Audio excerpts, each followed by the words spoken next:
గంగా, యమున, సరస్వతి ఈ 3 నదులు కలిసే చోటు ఒకటి ఉంది. విన్నారు ఎప్పుడైనా? ఏమంటారు దాన్ని? త్రివేణి సంగమం.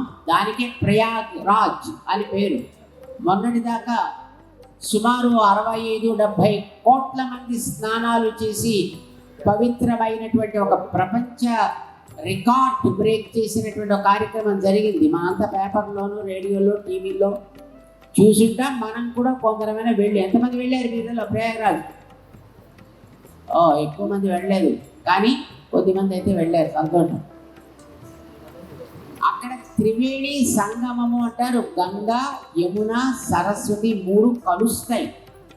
ఎక్కడ రెండు నదులు 3 కలిస్తే దానికి ఒక ప్రయాగ అని పేరు.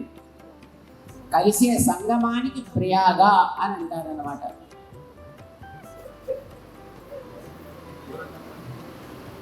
ఈ 3 నదులు కలుస్తున్నాయి కనుక దాని పేరు త్రివేణి సంగమము.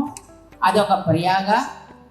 కానీ అక్కడ సంగమం 3టికి, కానీ కనిపించేవైతే 2. ఏమేం కనిపిస్తాయి? గంగ కనిపిస్తుంది, యమున కనిపిస్తుంది స్పష్టంగా. ఒక పక్క నుంచి కొద్ది ఎర్రపాటి రంగులో నీళ్లు వస్తుంటే అది గంగా నది అంటారు. నది కలిసే చోటైతే ప్రయాగ.